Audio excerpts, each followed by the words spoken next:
सुंदरवन के जंगल में कालू कौवी अपने एक लौती बेटी और अपने पति कड़कुनाथ के साथ रहा करती थी। और उसका पति कड़कुनाथ एक गरीब किसान था। वो मेहनत करके अपना घर का गुजारा किया करता था। और फिर एक दिन, अरे सुनते हो जी, अपनी बेटी टूनी शादी के लायक हो गई है। आपने उसकी शादी के बारे में कुछ सोचा है या नहीं? सुंदरी, मैं क्या कर सकता हूँ, तुम अपने घर के हालात तो जानती ही हो। फिर भी मैंने आज पंडित जी को बुलाया है और हम लड़के वालों को पहले से ही कह देंगे कि हम दहेज नहीं दे सकते, लेकिन अपनी बेटी की शादी बहुत धूमधाम से करेंगे। तभी उनके घर में पंडित जी आ जाते हैं और पक्षियों के बारे में बताने लगते हैं, जिसमें से कवि को एक कबूतर की फोटो अच्छी लगती है। अरे ये कबूतर तो बहुत सुंदर लग रहा है, लेकिन ये कबूतर करता क्या है? अरे बहन जी, कबूतर तो आपने सही चूज किया है। आपको पता है ये कबूतर एक डॉक्टर है, डॉक्टर। हमारी बिटिया नोटों में खेलेगी, नोटों में। तभी वो कालू कौवी मायूसी से कहती है, जितना अमीर पक्षी उतना ही ज्यादा दहेज। नहीं, हमें कोई और पक्षी दिखाओ। अरे ये क्या कह रहे हो बहन जी? मैं सारे रिश्ते ऐसे लेकर आया हूँ जो आपसे दहेज नहीं मांगेंगे। बस आप टूनी चिड़िया की शादी की तैयारी करो। कुछ ही दिन में टूनी चिड़िया और बंटी कबूतर की शादी हो जाती है। और फिर टूनी चिड़िया अपने ससुराल में सारी जिम्मेदारियाँ सही से निभा रही होती है, लेकिन बंटी कबूतर उससे सही बात नहीं करता था। हर एक दिन बंटी कबूतर ऑफिस से गुस्से से आता है और अपनी माँ से कहता है, माँ तुमने मेरी किस गरीब और गवार लड़की से शादी करवा दी? तुम्हें पता है तुम्हारी इस फ्री की नौकरानी पाने के चक्कर में टुनटुनी मुझसे नाराज हो चुकी है।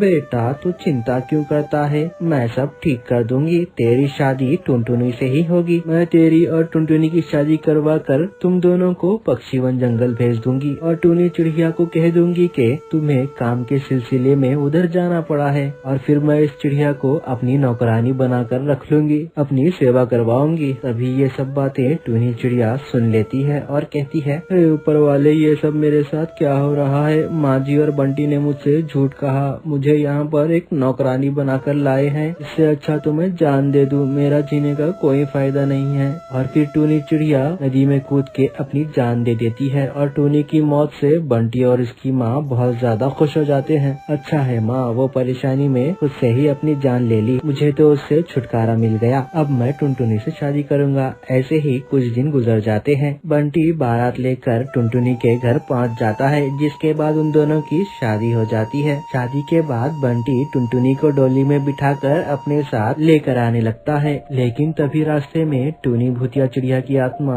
ये सब देख लेती है। कितने बेशरम है ये लोग, मेरे मरते ही बंटी जी ने किसी और से शादी कर ली। ऐसा नहीं हो सकता, मैं उनको किसी का नहीं होने दूंगी। और फिर देखते ही देखते मूसलाधार बारिश शुरू हो जाती है।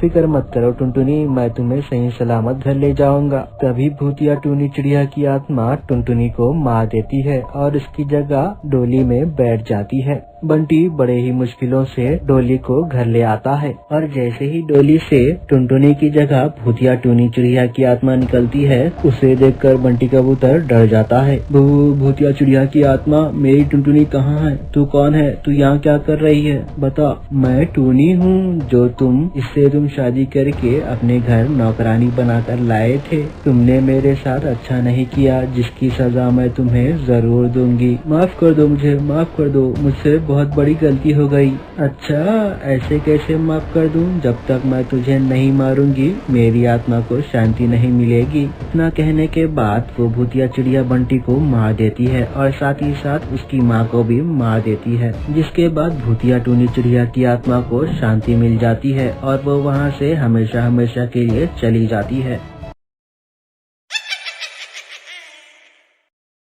इस जंगल में एक नदी के किनारे एक भूतिया चुड़ैल का साया होता है, और उस वजह से सारे पक्षी बहुत ज्यादा परेशान थे। और फिर एक दिन सारे पक्षी मिलकर गांव के सरपंच कड़कुनाथ सेठ से मिलने जाते हैं। कड़कुनाथ सेठ, हम सब लोग बहुत ज्यादा परेशान हैं। जंगल में भूतिया चिड़िया की आत्मा की वजह से कोई भी पक्षी नदी के पास पानी भरने नहीं जा पाता है। हाँ कड़कुनाथ सेठ, टुनटुनी बहन सही कह रही है, हम सब लोग बहुत ज्यादा डरते हैं वहाँ पर जाने से। से। जंगल के ना जाने कितने पक्षियों को मारा है उस भूतिया चिड़िया ने। उन सब की बातें सुनकर कड़कनाथ सेठ उनसे कहता है, ठीक है, तुम सब मुझे डराओ मत और खुद भी मत डरो। मेरे पास एक उपाय है, क्यों ना हम सब मिलकर उस नदी के किनारे पर एक लोहे का जाल बनाएं, जिससे उस भूतिया चिड़िया की शक्तियाँ कमजोर हो जाएंगी और वो हमें नुकसान भी नहीं पहुंचा पाएगी। इसके लिए हर दो पक्षी रात में मिलकर उस जाले को बनाएंगे। सब लोग इस फैसले से बहुत ज्यादा खुश हो जाते हैं और फिर दूसरे दिन रात में मीनू चिड़िया और सुंदरी कौवी दोनों मिलकर उस नदी के किनारे जाते हैं। तभी ये सब टूनी चिड़िया देख लेती है। अच्छा बेटा, तुम लोग मुझे रोकने के लिए ये सब कर रहे हो? अच्छा जी, ये सब मुझे नहीं जानते, मैं इनकी अम्मा हूँ। अब बताती हूँ चिड़िया को कि कैसे मुझसे बच पाता। अब वो भूतिया चिड़िया एक आम सी चिड़िया का रूप लेकर चाय बेचने के लिए जाती है।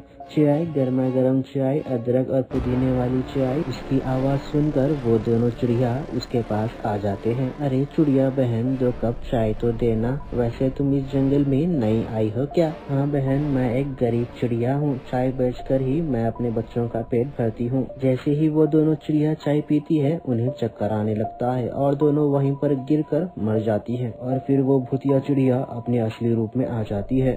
और पियो मेरे हाथों की जहरीली चाय। मुझे रोकने की कोशिश पड़ गई ना तुम दोनों पर भारी। जो भी मुझसे टकराएगा वो चूर चूर हो जाएगा। और तभी दूसरे दिन कालू कौवा नदी के किनारे आता है, देखने के लिए कि काम कहाँ तक हुआ। लेकिन वहाँ पर आते ही वो देखता है कि वो दोनों पक्षी वहाँ पर मरे हुए पड़े होते हैं और वो चिल्लाता है, अरे भाइयों, यहाँ पर आओ, ये देखो क्या अनर्थ हो गया। ये दोनों पक्षी मर गए, लेकिन कैसे मर गए? तभी बंटी कबूतर कहता है, लगता है इन्हें किसी सांप ने काट लिया है, लेकिन छोड़ो, हमें अपना काम करना है, चलो हम काम खत्म करते हैं। अब कालू कौवा और बंटी कबूतर रात में जाल बनाना शुरू करते हैं। काफी रात हो जाती है और वो दोनों थक जाते हैं और तभी भूतिया चिड़िया चाय वाले का रूप लेकर आ जाती है। चाय, गर्मा गर्म चाय, अदरक इलायची लौंग वाली चाय, गर्मा गर्म चाय। फिर कालू कौवा और बंटी कबूतर वहाँ पर चाय पीने के लिए आ जाते हैं। अरे चिड़िया बहन, हमें 2 कप चाय तो दे देना, आज हम बहुत थक गए हैं, लेकिन आज से पहले हमने तुम्हें यहाँ पर कभी नहीं देखा। हाँ साहब, मैं एक गरीब चिड़िया हूँ, मैं पास ही के जंगल में रहती हूँ, ऐसे ही अलग अलग जंगल में जाकर चाय बेचकर अपना गुजारा करती हूँ। वो सब छोड़िए, ये लीजिए आपकी गर्मा गर्म चाय। जैसे ही कालू कौवा और बंटी कबूतर चाय पीते हैं, उन्हें भी चक्कर आने लगते हैं। ए चिड़िया, तुमने इसमें क्या मिलाया था? ये कहकर वो दोनों मर जाते हैं और फिर भूतिया चिड़िया अपनी असली रूप में आ जाती है। मैं चिड़िया नहीं, चिड़िया की आत्मा हूँ। तुम वो जाल बनाकर मेरी शक्तियों को कम करना चाहते हो? भूल जाओ, अगर किसी ने भी मुझे जरा सी भी तकलीफ दी तो मैं उसे जान से मार दूंगी, जैसे कि मैं अब तक पक्षियों को मारती आई हूँ। पर ये सब टुनटुनी चिड़िया पास ही में एक पेड़ पर बैठकर देख लेती है। अच्छा, ये सब ये भूतिया चिड़िया का किया धरा है, अब देखो मैं इसका क्या हाल करती हूँ। इस चिड़िया की आत्मा को मैं जंगल से निकाल कर रहूंगी, वरना मेरा नाम भी टुनटुनी नहीं। लेकिन टुनटुनी चिड़िया ये सब बातें सारे पक्षियों को बता देती है और उनको एक प्लान भी बता देती है, जिसे सुनकर सारे पक्षी बहुत ज्यादा खुश हो जाते हैं। अगले दिन टुनटुनी चिड़िया एक तोते और एक साधु चील के साथ वहाँ पर आती है। तभी टुनी चिड़िया की आत्मा भी चाय वाली का रूप लेकर आ जाती है। चाय, गर्मा गर्म चाय, अदरक इलायची लौंग वाली चाय, गर्मा गर्म चाय। अरे चिड़िया बहन, मुझे एक अदरक वाली चाय तो देना, सर में बहुत दर्द हो रहा है। टुनटुनी उस आत्मा को बातों में लगा देती है और तभी वो साधु चील आसपास मिट्टी का तेल डाल देता है। अच्छा, टुनटुनी मुझे बातों में लगाकर मारना चाहती है। मैंने तुझ जैसी चिड़ियाओं को ना जाने कितने बार मारा है। तू मुझसे चालाकी करने की कोशिश कर रही है, अब मैं तुझे नहीं छोड़ूंगी। ना कहकर टूनी चिड़िया टुनटुनी पर हमला करने वाली होती है और तभी पीछे से साधु आकर वो चिड़िया पर मशाल फेंक देता है, जिसकी वजह से वो चिड़िया जलने लगती है। बचाओ, मुझे बचाओ, तुम लोग मेरे साथ ऐसा क्यों कर रहे हो? मैं जल रही हूँ, मुझे बचाओ, मैं तुम लोगों को कभी नहीं छोड़ूंगी, मैं फिर से आऊंगी तुम लोगों से बदला लेने के लिए। ये कहकर वो भूतिया टूनी चिड़िया जलकर राख बन